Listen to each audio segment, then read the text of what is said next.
I didn't plan to end my marriage that day. In fact, I thought I was going to therapy to save it. My husband Daniel and I had been married for 11 years, and from the outside, our life looked stable and comfortable. We had a nice home, steady jobs, and people often said we were the kind of couple that had everything figured out. But deep down, something had been quietly missing for years, and it took one simple question from my therapist to make me finally see it. I met Daniel when I was 26. He was calm, responsible, and dependable, the kind of man everyone trusted immediately. Our relationship wasn't dramatic or intense. There were no wild love stories or movie-style romance. Instead, it felt peaceful and safe. At that stage of my life, I believed safety was exactly what love was supposed to feel like.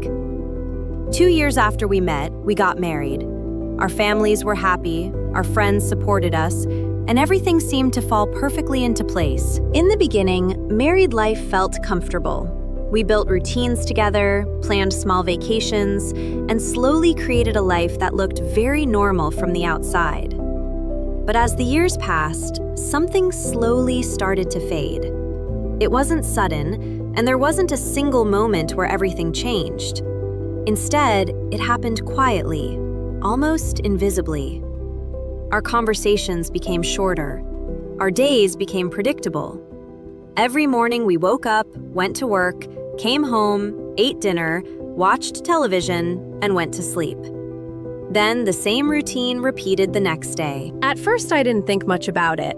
Life gets busy, and routines are normal in long relationships. But the silence between us slowly started growing. We rarely talked about our feelings anymore. We stopped asking each other about dreams, plans, or even small daily experiences. Sometimes we would sit on opposite sides of the couch for hours without saying more than a few words. What made it worse was that it began to feel normal. There were no big fights, no betrayal, no obvious reason to complain, but the emotional connection that once existed between us had slowly disappeared. Many people think loneliness only happens when you are physically alone. But the truth is, the deepest loneliness can happen when someone is sitting right next to you. I started feeling invisible inside my own marriage. Daniel wasn't a bad person. He was kind, responsible, and loyal. But kindness alone doesn't always create connection. We were sharing a house and responsibilities, but it felt like we were living two completely separate lives. Every now and then, a thought would appear in my mind. I would wonder if this was really how the rest of my life was supposed to feel. Was marriage supposed to feel like quiet distance instead of partnership? But immediately after thinking that, I would push the thought away.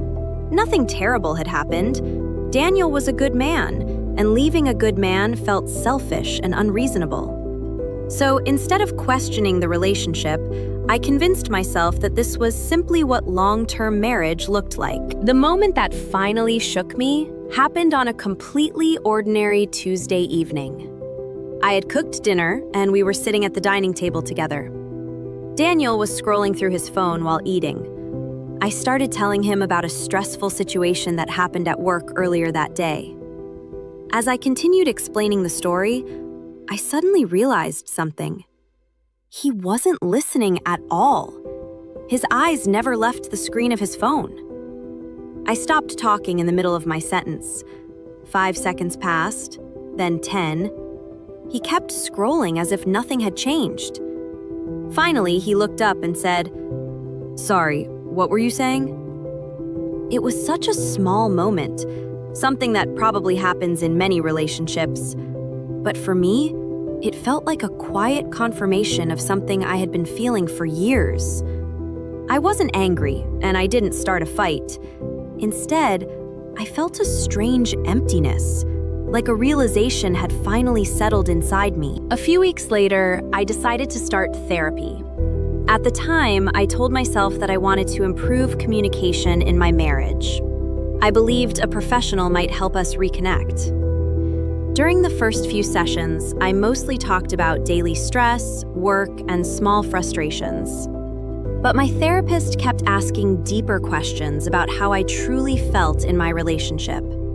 Questions about connection, happiness, and emotional intimacy. Then, one day, she asked me something that completely caught me off guard. She looked at me calmly and said, "If nothing changed in your marriage, could you live like this for the next 30 years?" I laughed nervously at first because the question felt uncomfortable. But she repeated it slowly, making sure I understood. Imagine everything stays exactly the same. The routines, the silence, the distance. Would you be okay with that life forever? For a moment, I couldn't speak. My mind searched for an answer, but none came. Deep inside, I already knew the truth.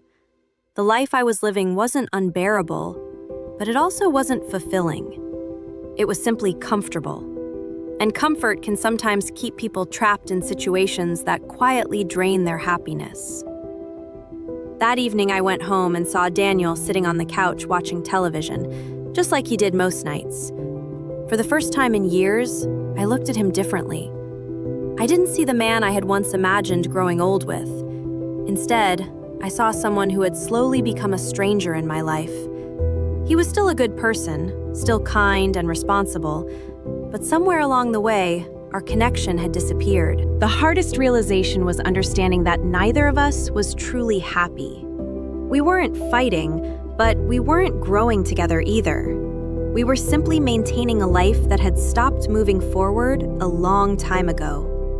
Comfort had quietly replaced love, and routine had replaced connection.